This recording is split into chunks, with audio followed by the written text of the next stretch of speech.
Magandang ang boses ng damdamin. Tulong at kalingap ang laging unahin. Hello everyone! Welcome back again to my channel.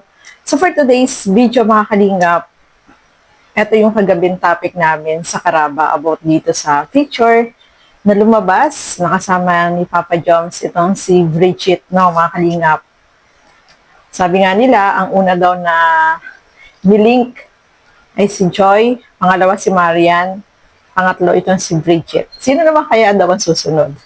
So ito nga, no, mga kalingap, yung nag-post dito sa Facebook ay talagang marami yung nag-comment sa kanya, no? Kasi nga, bakit niya kailangang maglabas ng ganitong picture na alam naman natin na si Jomar at si Carla lang ang magkatambal. Hindi naman pwedeng itambal itong si Papa Jom sa iba, no, mga kalingap. Nako, marami talagang magagalit dyan, no? At eto na nga, no, inalam natin. So, ayan nga, no, mga kalingap. Grabe. Etong nag-post sa Facebook na si Hibana Alawi.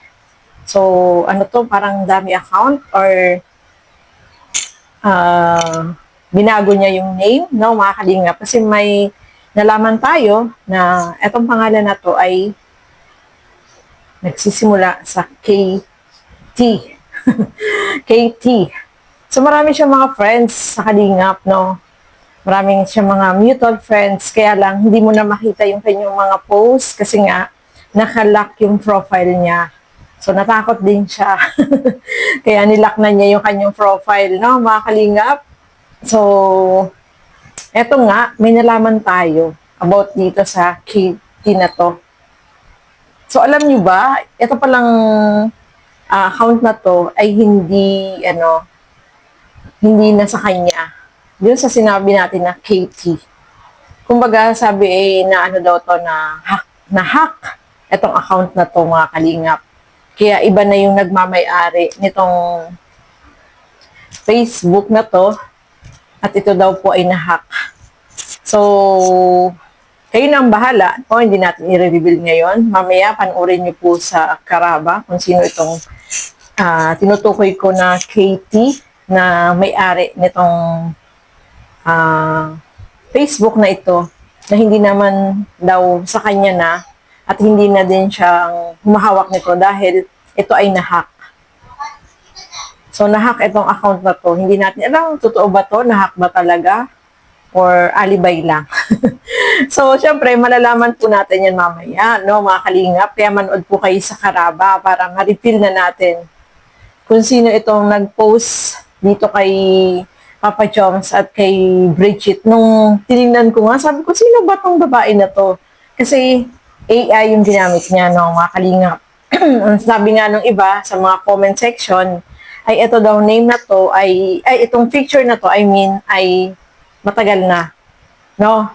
Yung picture ni Papa Joms. At eto nga, nalaman din natin na sinabi din ni Papa Joms na fake news, no? Ba't kayo maniniwala sa ganyan?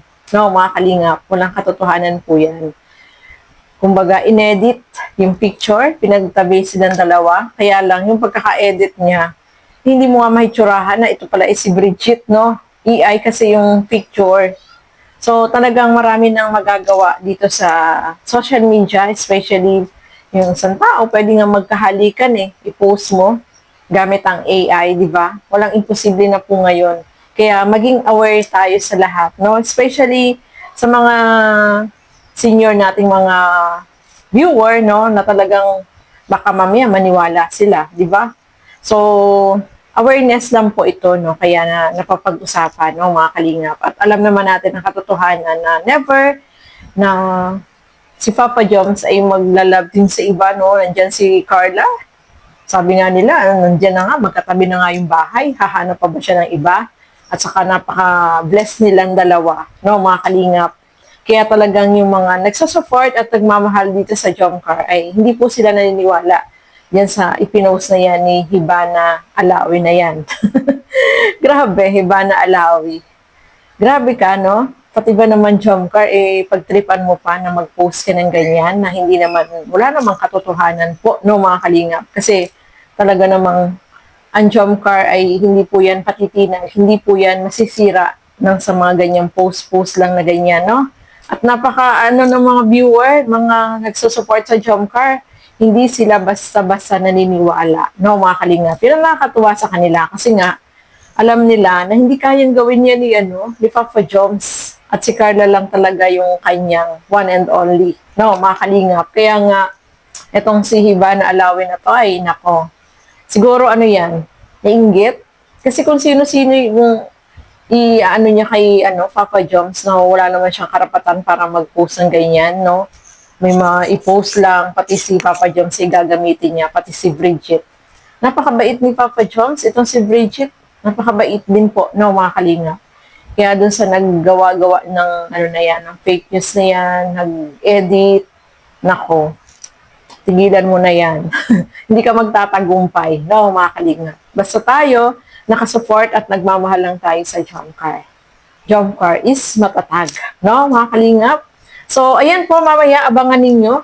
I-reveal namin kung sino itong Katie na to at bakit nangyari, bakit nahack ba itong account na to? Totoo ba na nahack? So, abangan po ninyo mamaya. So, ayan po, maraming salamat sa inyong walang sawang panonood at pagsuporta dito sa aking mga ginagawang reaction video. Siyempre, supportahan po natin Bal Santos Matubang, Kalingap Rob at Edna Vlog. Support din po natin Kalingap Jomar, ang inyong lingkod, Gandang Emmy, mga kasama ko po sa Karaba, Kalingap Noli, Teacher N, Angie De Vera Vlog, Darlene Vlog. At ang inyong lingkod, Gandang Emmy. Sa mga hindi pa po nakapag-subscribe, please subscribe and please hit the notification bell para lagi po kayong updated sa aking mga ina-upload na mga reaction video. So hanggang dito na naman po muna. Thank you and God bless sa ating lahat. Bye-bye po!